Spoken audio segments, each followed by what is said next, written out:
ఐఐటీలో IIITలో BTech చేయాలనేది మీ డ్రీమా? అయితే ఇది ఇండియాలో ఒకే ఒక యూనివర్సిటీ వల్ల సాధ్యం. అదే జేకే లక్ష్మీపతి యూనివర్సిటీ. ఇప్పుడే సంప్రదించండి.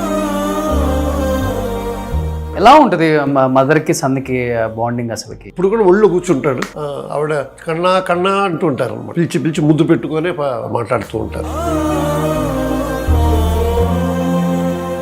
బట్ జానకంతో మాట్లాడే ప్రయత్నం చేశారండి ఏమన్నా? నేను చేయలేదండి. ఇప్పుడు ఆయన హాస్పిటల్లో ఉన్నప్పుడు కానీ లేదండి, అసలు తెలియదు కదా. అసలు వాడు హాస్పిటల్కి వెళ్ళినట్టు కూడా తెలియదు, ఎవరికి తెలియదు, ఎవరికి తెలియదు.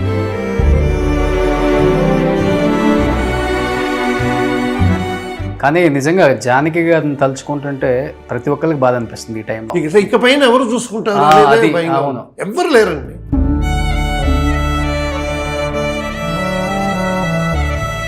Hi hello, welcome to Suman TV. నేను మీ రోషన్. సో ప్రస్తుతం నాతో పాటు ఉన్నారు మ్యూజిక్ డైరెక్టర్ సాలూరి వాసురావు గారు. ఎందుకంటే నిజంగా సింగర్ జానకి గారి కొడుకు మరణం అనేది తీరని లోటనే చెప్పుకోవచ్చు. ఆమె కుటుంబానికే కాదు, ఆమెను ప్రేమించే కొన్ని కోట్ల మంది కుటుంబాలు డైజెస్ట్ చేసుకోలేకపోతున్నారు. ఎందుకంటే ఆమెకి పెళ్ళైన చాలా తక్కువ టైంలోనే భర్త చనిపోవటం, తర్వాత మనవరాలు చనిపోవటం, తర్వాత మేనల్లుడు చనిపోవటం, తర్వాత కొడుకు, అంటే ఆమెకి సర్వం కొడుకే అనమాట. సో అతను లేకుండా ఎప్పుడు కూడా కాలు కూడా బయట పెట్టిన వ్యక్తి కాదు. అంత గొప్ప సింగర్. నిజంగా ఎలా ఉన్నారు ఏంటి అనేది కొన్ని కోట్ల మంది మది కొట్టుకుంటుంది. ఆమెను ఒక్కసారి చూడాలి అసలు టీవీలో అయినా కానీ. ఇంతవరకు ఆ న్యూస్ గురించి ఎవరు కూడా కవర్ చేయలేదు. For the first time Suman TV దాని మీద స్టార్ట్ చేసిందనమాట కథనం. ఎందుకంటే తెలియాలి, వాళ్ళ ఫ్యామిలీ గురించి ఎవరికి తెలియదు. ఆమె ఎప్పుడు కూడా మీడియాకి చాలా దూరంగా ఉంటారు. అసలు ఎందుకు దూరంగా ఉంటారు, అసలు ఆయన దూరంగా ఉంచుతారని కొంతమంది చెప్తుంటారు. అసలు ఆయన ఎందుకు చనిపోయారు, కొన్ని కారణాలు ఏంటో వాసురావు గారి మాటల్లో తెలుసుకుందాం. నమస్తే సార్. నమస్తే రోషన్. నిజంగా మరణం చెప్పగానే ఒక చిన్న న్యూస్ వినగానే ఫస్ట్ అందరూ ఫేక్ అనుకున్నారు.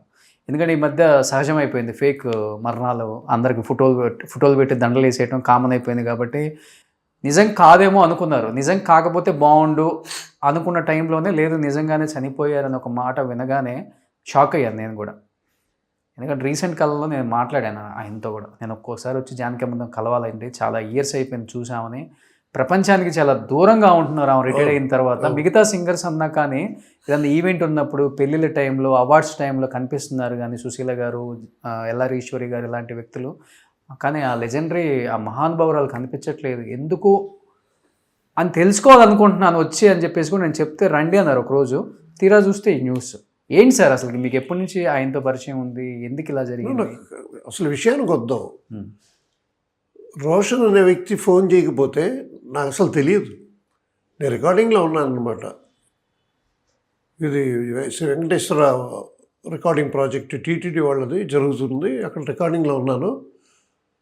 నువ్వు ఫోన్ చేసి ఇలాగా వాసు గారు ఒక బయట పంపించాలి, మీరు జూమ్లో కానీ చేసినా పర్వాలేదంటే ఏంటంటే అసలు ఏం విషయానికి రారు ఏంటంటే అంటే అదేంటి తెలీదా మీకు, ఇంత పెద్ద విషయం మీకు తెలీదా అని.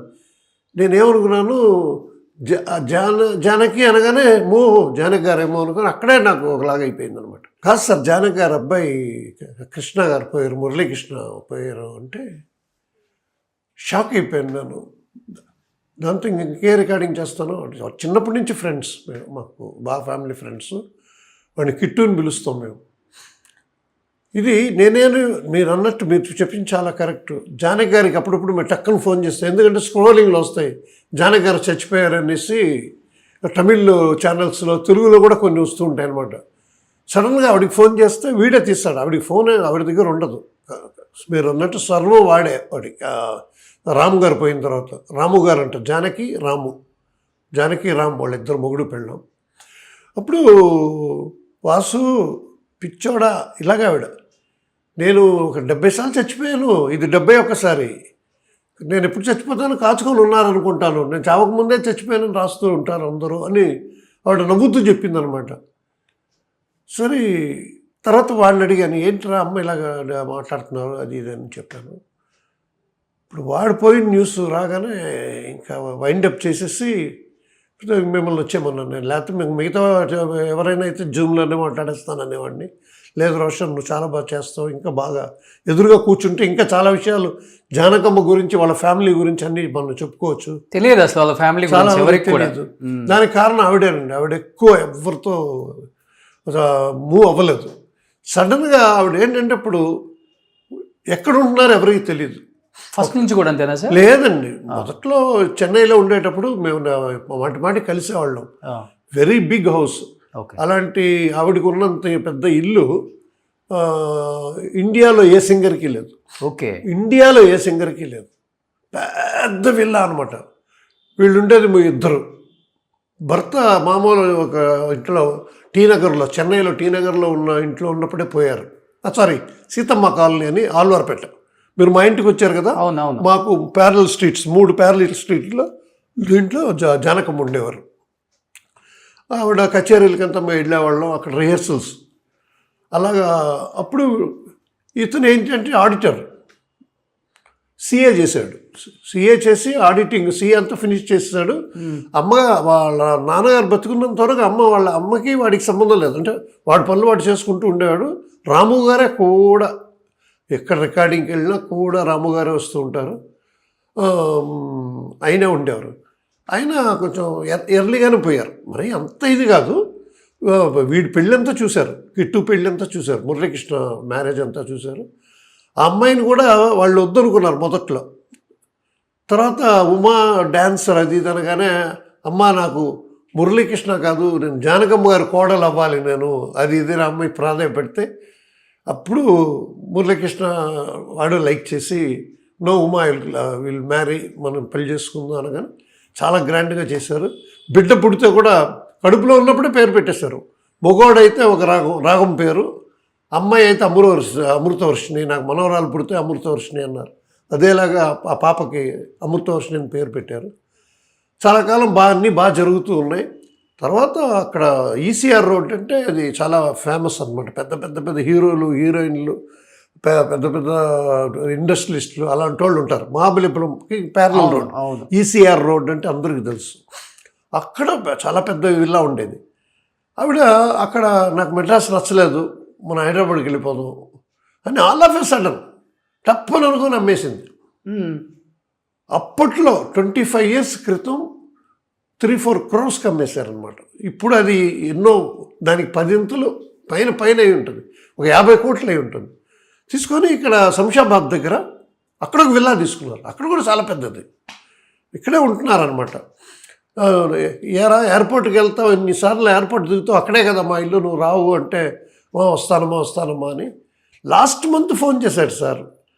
ఫోన్ చేసి, వాసు ఈసారి వచ్చినప్పుడు రా, మనం వీళ్ళు మ్యూజికల్ గాడు, అతను గిటార్ వాయిస్తాడు, పాడతాడు అని. ఆ వెస్టర్న్ అనమాట. అతను అతిగారంగా పెరిగాడు, ఓన్లీ సన్ను.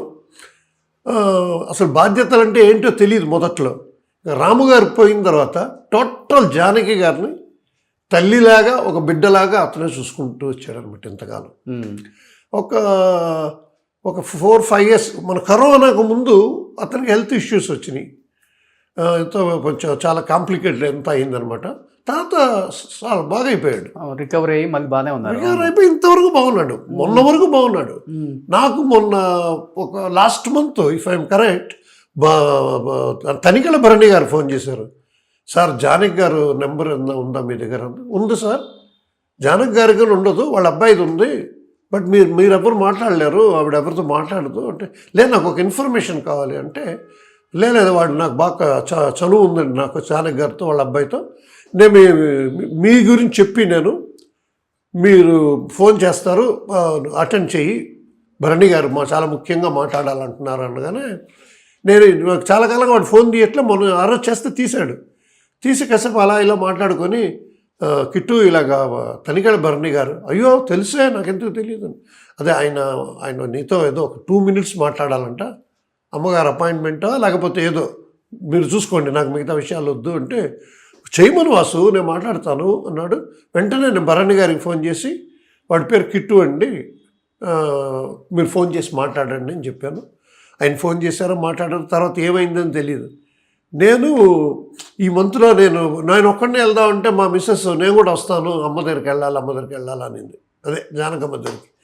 సరే అనేసి మాకు గ్యాప్, లేకపోతే ఇప్పటికి మేము అక్కడికి వెళ్ళేవాళ్ళం. కానీ ఎందుకు సార్ ప్రపంచానికి అంత దూరంగా బతుకుతున్నారు? ఏదైనా రీజన్ ఉందా, బలమైన కారణం? లేకపోతే ఎందుకంటే ఫోన్లో కూడా మాట్లాడట్లేదు ఎవరితో కూడా, అంటే అతను మాట్లాడించట్లేదా లేకపోతే ఆమెకి ఇష్టం లేదా అనేది తెలియదు ఎవరికి. లేదండి అలాంటిది ఆ అబ్బాయి వచ్చి ఏదో కొంచెం నస పెడతాడు అది ఇది ఏదో అంటారు. అది ఆయన కూడా రాము గారు ఉన్నప్పుడు కూడా వెంటనే ఒప్పేసుకోరు పాట. ఆవిడతో పాట పాడడానికి ఒప్పించడం ఎంత కష్టం అంటే అంత కష్టం. ఎన్ని పాటలు ఎవరెవరు పాడారు, ఇప్పుడు నాకు ఇచ్చే పాట ఏంటి, ఏం రాగం, ఏంటి సిచ్యువేషన్ ఏంటి, ఇన్ని అడుగుతారనమాట. ఒప్పేసుకున్న తర్వాత రికార్డింగ్ స్టూడియో నుంచి పాడేసి వెళ్ళరు, అక్కడే ఉండిపోతారు. ఇంత కష్టపెట్టి ఈవిడిని ఒప్పించామే, ఈవిడ ఏంటంటే రికార్డింగ్ ఏం చెల్లదు, నేను వెళ్ళను, నా పాట బాగా నచ్చిపోయింది, నేను ఇంకా పాడాలి అంటారు. సిరిమల్లె నీవే తరరారి రారి, పంతులమ్మ అనుకుంటే పాట, రాజన్ నాగేంద్ర అది ఆ పాట పాడినప్పుడు అదే కన్నడలో కూడా ఉంది. బానల్లి నీవే తరరారి రేరి, ఆ పాట జెమిని స్టూడియోలో రికార్డింగ్ అనమాట. అతి కష్టం మీద ఒప్పించారు రాజనేంద్ర పాడడానికి. వచ్చేసారు. పాడిన తర్వాత ఇప్పుడైతే ఒక బిట్టు పాడొచ్చు, ఒక పల్లవి పాడి తర్వాత చిన్న మిస్టేక్ వస్తే మళ్ళీ పని చేసుకోవచ్చు, ఎడిట్ చేసుకోవచ్చు. అది అప్పుడు ఒక పాట పాడాలంటే మొత్తం పాట పాడాలి. ఓకే, ఫస్ట్ నుంచి పాడాల్సిందే. దాంట్లో ఫ్లూట్ మెయిన్.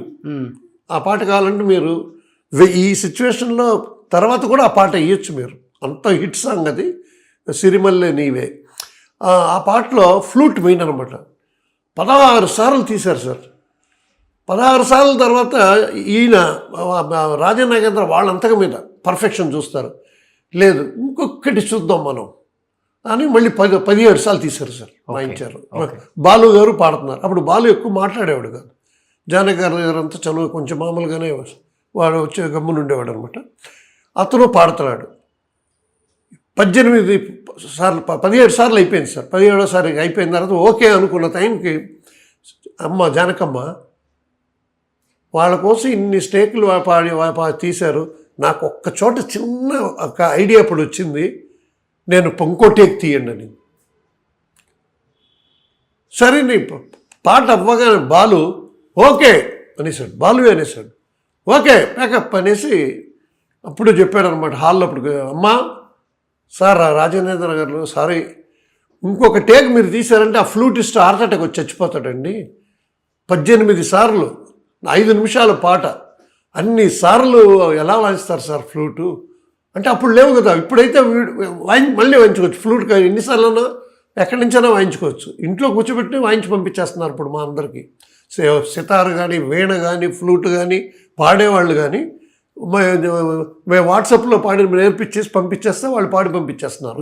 ఆ లెవెల్. నేను అలా చేయట్లేదు, నాకు వచ్చి స్టూడియోకి వచ్చే పాడాలి, స్టూడియోకి వచ్చే వాయించాలి. వాళ్ళ వరకు నేను అలా ఫాలో అవుతున్నాను, నాకు నచ్చదు అది. ఇప్పుడు అంత ఈజీ అయిపోయింది అని నేరుగా పూలదండ తీసుకెళ్ళి ఫ్లూట్ వాయించాను. ఆయన పేరు గుణసింగ్ అని ఒక ఆయన అనమాట. ఆయనకి మాల వేసేసి అమ్మ కాళ్ళ మీద పడిపోయి, అమ్మ మిమ్మల్ని పాటలు ఒప్పించటం ఎంత కష్టం, పాడడానికి ఒప్పుకున్నారంటే మళ్ళీ అంత కష్టం అమ్మా, మీరు మమ్మల్ని వదిలి వెళ్ళరు అనేసి అక్కడే ఉండిపోతారు అంతే. ఉండి అందరినీ పలకరించి అందరితో ఉండి ఆవిడ వెళ్తే కదా ఇంకో రికార్డింగ్ ఇంకో సింగర్ రావాలి అని మాకు అంత కష్టంగా ఉండేది. అది రికార్డింగ్ టైంలో అంతా మురళి గారు ఉంటారు ఎప్పుడు ఆమెతో. మురళి ఇప్పుడండి, అప్పుడంతా కూడా అప్పుడు వాళ్ళ రాము గారు ఉండేవారు. రాము గారు, మురళి వాళ్ళ నాన్నగారు, జానకమ్మ గారు హస్బెండ్. ఇప్పుడు మురళియే అదేలా వాళ్ళ నాన్నగారిలాగే కూడా వస్తాడు. సింగర్స్ మ్యూజిషియన్స్తో ఆడుకుంటూ ఉంటాడు, పాడుకుంటూ ఉంటాడు, సరదాగా ఉంటాడు. ఎలా ఉంటుంది మదర్కి సన్నికి బాండింగ్ అసలుకి? చాలా చాలా ముద్దు. ఇప్పుడు కూడా ఒళ్ళు కూర్చుంటాడు. ఆవిడ కన్నా అంటుంటారు అనమాట. కన్నా అని ప్రతిసారి ఇలా పిలిచి ముద్దు పెట్టుకొని మాట్లాడుతూ ఉంటారు. ఓకే. మొన్న ఏదో సడన్గా ఏదో మాట్లాడాలని నాకు ఫోన్ చేసి అమ్మను కిట్టు ఇద్దరు మాట్లాడారు. ఓకే, బాగున్నావా అని చెప్పేసి. ఆవిడ ఒక చోట్ల ఉండరు కదా సార్ వాళ్ళు ఎక్కువ, అంటే అస్సలు ఇక్కడ ఇల్లు కట్టుకున్న తర్వాత, ఇక్కడ వెళ్ళా తీసుకున్న తర్వాత ఇక్కడ కొన్నాళ్లే ఉన్నారండి. సంవత్సరానికి 6 నెలలు మైసూరు సైడు రిమోట్ విలేజ్ అనమాట, కొంచెం ఫారెస్ట్ దగ్గర.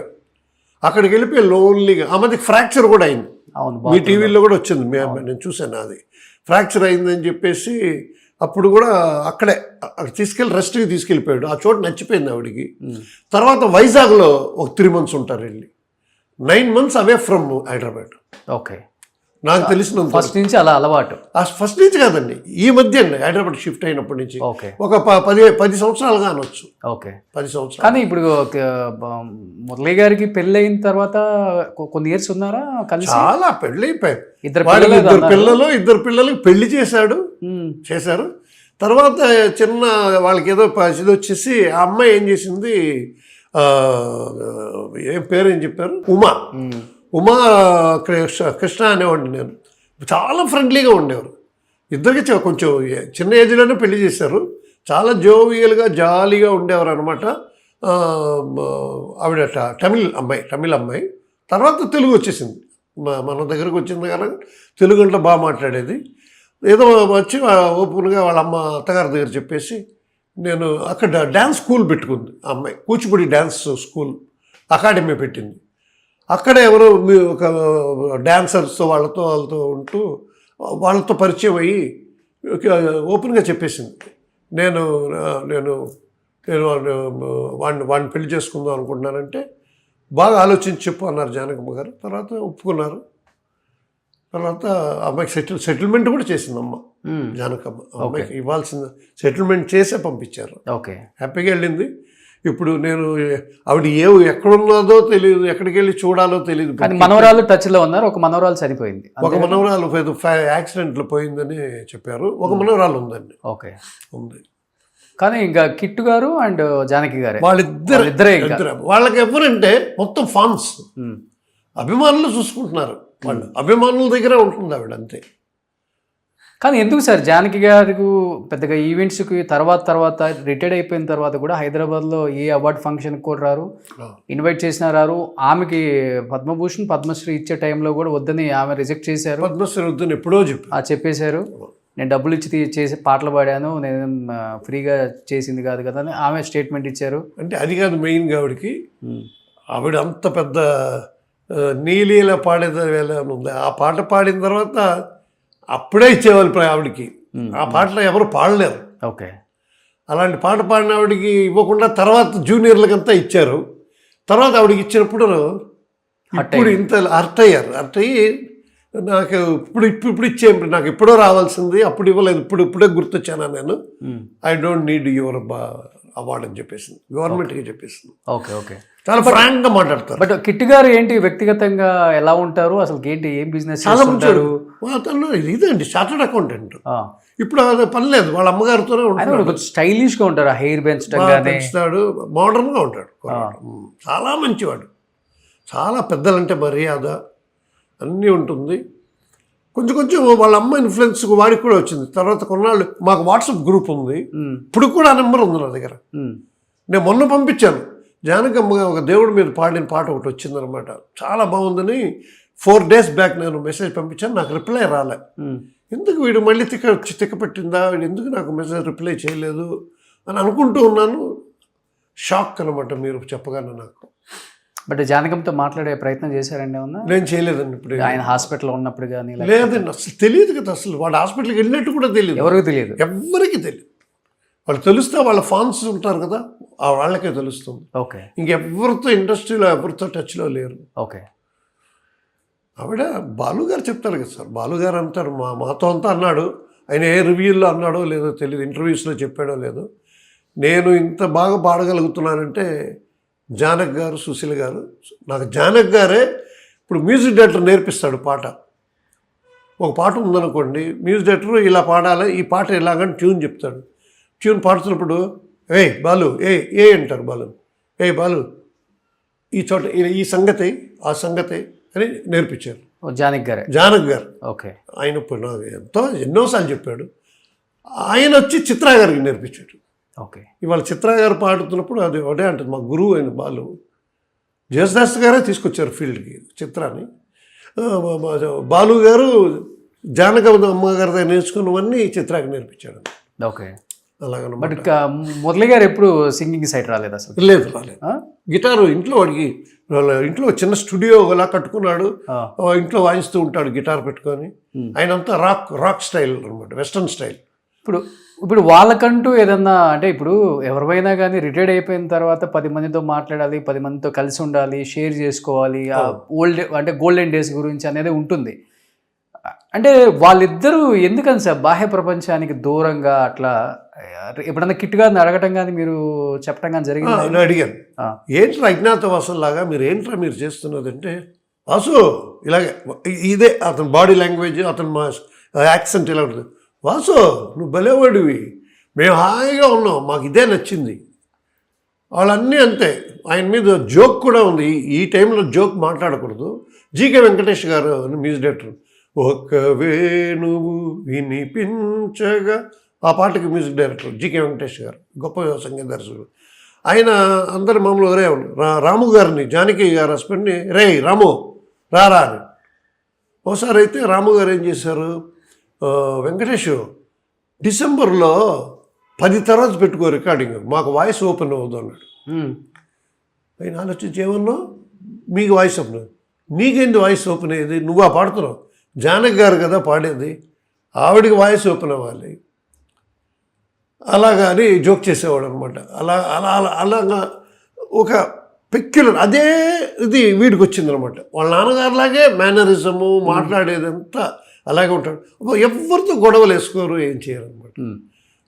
కొంతకాల క్రితం కొంతమంది వీళ్ళకి వెళ్తున్నారండి.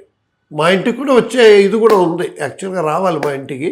ఆ లోపు ఫ్రాక్చర్ అయ్యింది, ఆ మైసూరుకి తీసుకెళ్ళి రెస్ట్లో ఉంచాలనేసి అక్కడ ఉంచారు. అక్కడ అలవాటు నచ్చిపోయింది వాళ్ళకి. ఓకే. మాధవ్ బిన్ సురేష్ తెలుసు కదా మీకు? అవును. అతని ఇంటిలో ఎప్పుడైనా 2-3 నెలలకు ఒకసారి వెళ్ళి కాఫీ అంతా తాగేసి 2 సార్లు స్టే చేసి కూడా వచ్చారు. అతను బంధువు అని చెప్తూ ఉంటాడు, నాకు తెలియదు ఆ విషయం. బట్ జానకి గారు మాధవ్ బిన్ సురేష్ ఇంటికి వెళ్ళడం, అక్కడ స్టే చేయటం నాకు తెలుసు. నాకు కిట్టు కూడా చెప్పాడు. ఓకే. అసలు తెలుసా నీకు, మేము మా సురేష్ ఇంట్లో ఉన్నాం 2 రోజులు అని ఒకసారి ఫోన్ చేసి చెప్పాడు అనమాట. ఓకే. కానీ నిజంగా జానకి గారిని తలుచుకుంటుంటే ప్రతి ఒక్కరికి బాధ అనిపిస్తుంది ఈ టైం. చాలా బాధ అండి. ఎందుకంటే ఇక పైన ఎవరు చూసుకుంటారు, ఎవ్వరు లేరండి. మా అక్కడ ఇంకొకరు 2 ఉన్నారు. వాళ్ళు మొదటి నుంచి వీళ్ళు ముగ్గురే, అందరూ ఒక మొగ దిక్కు లేదు ఆ ఇంట్లో, వీడే మొత్తం చూసుకోవాలి. కానీ 85 ఏజ్లో నిజంగా ఆమెకి కొంతమంది అంటున్నారు ఫోన్కి అందుబాటులో లేరు, ఆమె మాట్లాడట్లేదు ఎవరితో కూడా. అప్పుడే బాగున్నప్పుడే మాట్లాడట్లేదు, ఇప్పుడు ఈ టైంలో ఎవరిని ఫోన్ తీస్తారు ఆవిడ అంటే డిప్రెషన్ అయిపోయారు అంటే. కానీ ఇండస్ట్రీ నుంచి కూడా ఎవరు వెళ్ళే అది కూడా కనిపించట్లేదు. ఎందుకంటే మైసూర్ అనేసరికి ఒక ఫ్లైటే అవైలబిలిటీ ఉంది. మార్నింగ్ ఏదో కొంతమంది ఈ మార్నింగ్ ఫ్లైట్కి వెళ్ళారంట, కానీ ఈరోజు ఈవినింగ్ అయిపోతుందని చెప్పేసి అన్నారు. ఓహో. కానీ తెలుగు నుంచి తక్కువ ఉంటుంది. అవును, తెలుగు నుంచి తక్కువ. కానీ అసలు న్యూసే ఎక్కడికి రాలేదు బయటికి. పాపం టి సుబ్రహ్మణ్యరెడ్డి గారు కూడా ఒక పెద్ద ప్రోగ్రామ్ చేశారు జానకి గారికి వైజాగ్లో. ఎవ్రీ ఇయర్ ప్రోగ్రామ్ చేసేవాడు అనమాట. అది మా మ్యూజిక్ నేనే కండక్ట్ చేశాను. ఆ రోజు కూడా చాలా దానికి ఎంత రిహర్సల్స్ అంతా చేయించారు ఆ పర్ఫెక్షన్ కోసం. చాలా పర్ఫెక్షన్ చూస్తారు జానకి గారు. అవన్నీ చూసే బాలు కూడా అంత పర్ఫెక్ట్గా. కానీ కొంతమందితో షేర్ చేసుకునే వాళ్ళంట కదా, కొంచెం హెల్త్ బాగుంటలేదు, జరగరాంది ఏదన్నా జరిగితే మేబీ నా తర్వాత ఎవరు చూసుకునే వాళ్ళు లేరు, ఇంకెవరు లేరు కుటుంబంలో, కాబట్టి అమ్మ ఒక్కతే 85-86 ఏజ్లో ఇబ్బంది పడుతుంది, ఎవరో ఒకళ్ళు అమ్మకి తోడుగా ఉండండి, సపోర్ట్ చేయండి, అప్పుడప్పుడు వచ్చి కలిసిపోతూ ఉండండి, ఇలా చెప్పారని కొంతమందికి అన్నారు. బట్ నాతో ఎప్పుడు చెప్పలేదు. వాళ్ళతో ఎవరు క్లోజ్గా ఉంటున్నారో కూడా మాకు తెలియదు. అవునా? తెలియదు. నేను ఇప్పుడు ఈ మధ్య సుశీల్ గారింటికి చాలాసార్లు వెళ్ళొచ్చాను. ఆవిడ సడన్గా రాత్రి 11 గంటలకంతా ఫోన్ చేస్తున్నారు. ఇప్పుడు సుశీల గారు వాసుబాబు అంటారు నన్ను. వాసుబాబు నాన్నగారు పాట విన్నాను, నువ్వు గుర్తుకొచ్చేసావు నాకు అని ఒక 10 నిమిషాలు మాట్లాడతారు ఫోన్లో. మొన్న ఇంటికి రమ్మన్నారు, ఇంటికి వెళ్ళి నేను నా మిస్సెస్ అంతా వెళ్ళి హాఫ్ డే అక్కడ స్పెండ్ చేసి వచ్చాం. అక్కడ ఎవ్వరు లేరు, ఆవిడ ఒకరితో ఉంటారు. ఏంటి వీళ్ళకంతా సరస్వతి కటాక్షం ఉన్నవాళ్ళు వీళ్ళంతా ఇలా అయిపోతున్నారని ఒక బాధ నాకు. కానీ వాళ్ళందరికీ ఎవరికి కూడా జానకమ్మ టచ్లో లేరా? సుశీలమ్మకి లేరు. అయ్యో లేరు. సుశీల్ గారి పరిస్థితి కూడా అలాగే ఉంది. వాళ్ళ అభిమానులు వచ్చి చూసుకుంటున్నారు అక్కడ మెడ్రాస్లో. మీరు హైదరాబాద్కి అప్పుడప్పుడు వస్తున్నారు కదా, కొన్ని ఫంక్షన్లకు ఎవడన్నా వస్తున్నారు. ఈవిడ ఎక్కడికి రాలేదు. ఆమె ఎల్ఆర్ ఈశ్వరి గారు కొన్ని ఫంక్షన్స్కి వస్తున్నారు. అవును. అడపాదడప కనిపిస్తూనే ఉన్నారు. ఈమె కూడా సంతోష్ అవార్డ్స్కి చిరంజీవి గారు ఈమె సత్కారం చేసి ఒక స్టెప్పులు వేసి చాలా మంచిది ఆ రోజు కూడా అప్పుడే బయటికి రావటం ఆమె. ఇంకా ఆ తర్వాత ఎవరు చూడలేదు ఆమె. ఆ రోజు వీళ్ళిద్దరు ఇంటరాక్షన్ కూడా చాలా బాగుంది. అవును, చిరంజీవి గారు జానకమ్మతో. అవును. ఏం చెప్పాలనుకుంటున్నారు జానకి గారిని ప్రేమించే కొన్ని కోట్లాది మంది ప్రేక్షకులకి మీ మ్యూజిక్ ఫెటర్నిటీ నుంచి? డెఫినెట్గా నేను ఇప్పుడు మనం వెళ్ళి కలవాలండి ఆవిడ్ని. నేను డెఫినెట్గా వెళ్ళి కలుస్తాను. కలిసి మీరు చెప్పినవి చాలా నిజం ఫ్యాక్ట్స్ ఉన్నాయి. అవన్నీ ఆవిడకి చెప్పి మేమంతా ఉన్నామమ్మా, మేము చూసుకుంటాం, మీకు అది చెప్పి ధైర్యం చెప్పాలి. అయితే చాలా మొండి ఆవిడ. ఒకటి అనుకున్నారంటే ఫిక్స్ అయిపోయారంటే ఇంకా అంతే. ఫస్ట్ నుంచి కూడా, మొదటి నుంచి కూడా ఫిక్స్ అయిపోయారంటే అంతే. చాలా మొండి మనిషి ఆవిడ. ప్రేమించారంటే ఇంకా అది ఎక్కువే. కోపం వచ్చినా అది ఎక్కువే. చెప్తున్నాను కదా, రికార్డింగ్ ఒప్పించడం చాలా కష్టం. రికార్డింగ్ వచ్చిన తర్వాత పాట పాడేసి 2 అయిపోతుంది, 2:30 అవుతుంది, 3 అవుతుంది. అక్కడే ఉండిపోతారు. అక్కడే ఉండి అమ్మా టైం అవుతుందమ్మా మీకు భోజనానికి అంటే వెళ్ళిపోమంటారా నన్ను? అదే ప్రతిదీ ఏదన్నా పక్కన కోపం వస్తుంది ఆవిడకి. చక్రవర్తి గారు కానీ సత్యం గారు కానీ అమ్మా లేట్ అవుతుందమ్మా మీరు భోజనానికంటే, నా భోజనం కాదు ఇక్కడి నుంచి వెళ్ళిపోమంటే వెళ్ళిపోతాను నేను, అలా తీసుకుంటారు ఆవిడ. ఓకే, ఆ టైప్ మనిషి అనమాట. చాలా డెలికేట్ ఉమెన్. సో ఎనీహౌ నిజంగా ఈ సందర్భంలో జానకమ్మ డెఫినెట్గా కొంచెం బయటపడ్డ తర్వాత డెఫినెట్గా దీనికి సంబంధించిన వీడియోలు చూస్తారు కాబట్టి మీకు కొన్ని కోట్లాది మంది అభిమానులు ఉన్నారు. జానకమ్మ నేను ఒక్కదాన్ని అని ఎప్పుడు అనుకోవద్దు. మ్యూజిక్ సంబంధించి ఎంతోమంది మిమ్మల్ని ఇన్స్పిరేషన్గా తీసుకుని ఇండస్ట్రీకి వచ్చిన వాళ్ళే అండ్ బయటపడే ఎంతోమంది గాయకులు మీ పేరే చెప్తుంటారు. ఇన్స్పిరేషన్ అంటే కూడా మీలాంటి గొప్ప సింగర్ అని చెప్పకూడదు మీరు కొన్ని కోట్ల మందికి ఒక స్ట్రెస్ బస్టర్ చెప్పాలంటే బయటపడతాం. ఒక ఇంటరప్షన్ మీ వల్ల చాలా ముఖ్యమైన విషయం గుర్తొచ్చింది. ఒకరోజు జానకి గారు కిట్టు ఫోన్ చేశాడు. అసలు అమ్మ మాట్లాడాలంటుంది నీతో అన్నాడు. ఈరా బాబు మాట్లాడతాను రా అన్నాను. ఫోన్ తీసుకున్నారు. ఈ మధ్య ఈ పిక్చర్ చూసారా మీరు? ఓ బేబీ మహాలక్ష్మీను సమంత కదా, లక్ష్మీ సమంత. ఆ పిక్చర్ చూశారంట. నువ్వు నాకు హెల్ప్ చేస్తావా అన్నారు. ఏంటమ్మా చెప్పండి మా, మీకు లేనిదమ్మా, మీకు ఏం కావాలి చెప్పండి అంటే, నేను లక్ష్మీను సమంతను యాక్ట్ చేశారు. ఆ అమ్మాయి వచ్చి లక్ష్మి వచ్చి సమంత లాగైపోతుంది. అది ఆ సినిమా చూశాను వాసు. అందులో రాజేంద్ర ప్రసాద్కి కూతురో పెళ్ళామో ఎవరో తెలియదు, ఒక అమ్మాయి యాక్ట్ చేసింది. ఆ అమ్మాయి యాక్టింగ్ ఎంత రచ్చిపోయింది. ఇప్పుడు నేను సుమన్ టీవీ ద్వారా నేను చెప్తున్నాను, ఆ అమ్మాయి తలుచుకుంటే జానగారిని బయటికి తెచ్చేవచ్చు. అమ్మవారు యాక్ట్ చేసింది తెలుసా? సునైనాకి వీర అభిమాని అయిపోయి ఆ సీన్ని రికార్డ్ చేసుకొని క్లిప్పింగ్స్ వస్తాయి కదా, వాట్సాప్లో పెట్టుకొని అదే చూసి నవ్వుకుంటూ ఉంటుంది అనమాట. ఓకే, ఆవిడ యాస పెట్టి మాట్లాడింది ఆ పాప సునైనా. అవును, నచ్చిపోయి నాకు ఫోన్ చేసి, నాకు కొంచెం దయచేసి ఆ అమ్మాయిని నాకు ఫోన్ చేయమంటావా, నాకు మాట్లాడాలని ఉంది, నేను పిలుచుకోవాలని ఉంది ఆ అమ్మాయిని. నేను చెప్తాను సునైనా గారికి. ఇది టీవీలోనే వస్తుంది. అమ్మాయి ఎంత అదృష్టవంతురాలు చూడండి. ఇప్పుడు మేమంతా చూడాలంటే కూడా కాదు, సునైనా కానీ ఇప్పుడు జానకి గారికి ఫోన్ చేసి, అమ్మా మీరు వాసురావు గారిని అడిగారు కదా ఓ బేబీలో సినిమాలో చూసి, అది నేనేనమ్మా, నేను వస్తానమ్మా అంటే వెంటనే రమ్మంటారు. డెఫినెట్గా సునైనా గారికి ఇన్ఫార్మ్ చేస్తాను. ఇది మంచి ఇన్ఫర్మేషన్ ఇవాళ. డెఫినెట్గా ఆమె కూడా బయటికి రావాలని, ఆమెకు మనోధైర్యాన్ని, ఇండస్ట్రీలో అందరం మేము ఉన్నాము అని చెప్పేవాళ్ళు చాలా మంది ఉన్నారు, నిజంగానే ఉంటారు. ఇప్పుడు బాధ్యత వస్తుందండి, బాధ్యత వాడు లేడు, ఇప్పుడు ఆవిడే ఇంకా చూసుకోవాలి, ఆవిడే చూసుకుంటారు. సో ధైర్యంగా ఉండాలని మనస్ఫూర్తిగా కోరుకుంటున్నాను జానకమ్మ. అందరు మీ గురించి చాలా పూజలు చేస్తారు, మీ ఆరోగ్యం బాగుండాలి, మీరు ఇంకా 100 సంవత్సరాలు ఆయుష్తో హ్యాపీగా సంతోషంగా ఇంకా పాటలు పాడే అంత ఎనర్జీ రావాలి. మీరు ఒక కమిట్ అవ్వండి. ఒక మాట, మీరు రెడీ అంటే మేమంతా ఉన్నామమ్మా, మీకు ఏ సహాయం కావాలన్నా, మీకు ఏ టైంలో ఏ హెల్ప్ కావాలన్నా మేము తోడు ఉన్నాం. రెడీ చెప్పు. అసలు ఎప్పుడు రెడీ మేము. నేను ఫోన్ చేసి ఆమె దగ్గరికి వెళ్దామని కాల్ చేశాను మురళి గారికి, రమ్మని చెప్పారు. ఇంతలోనే ఇది జరిగింది, బట్ జరగకూడదు. ఎనీహౌ ద పైవాడి సార్. నిజంగా థ్యాంక్ యూ. నిజంగా చాలా మంచి విశేషాలు మురళి గారి గురించి. మీకు అంటే ఒకే ఏజ్ గ్రూప్ కాబట్టి మీరు అందరూ కలిసి పెరిగారు కాబట్టి ఒక అనుబంధం ఉంటుంది కాబట్టి ప్రేక్షకులకు తెలియదు ఆ ఫ్యామిలీ గురించి కాబట్టి తెలుసుకునే ప్రయత్నమే. But thank you sir accept చేసినందుకు. Thank you so much sir. నేను కూడా ఫోన్ చేస్తాను. అలా ఉంటే మనం సుమన్ టీవీ తీసుకొని మనం అక్కడికి వెళ్దాం. డెఫినెట్గా జానకమ్మ దగ్గరికి వెళ్దాం. డెఫినెట్గా సార్. నేను thank you sir. Please thank you. జై హింద్. సుమన్ టీవీలో మీ పర్సనల్ అండ్ బిజినెస్ ప్రమోషన్స్ కోసం కింది నెంబర్కి కాంటాక్ట్ చేయండి.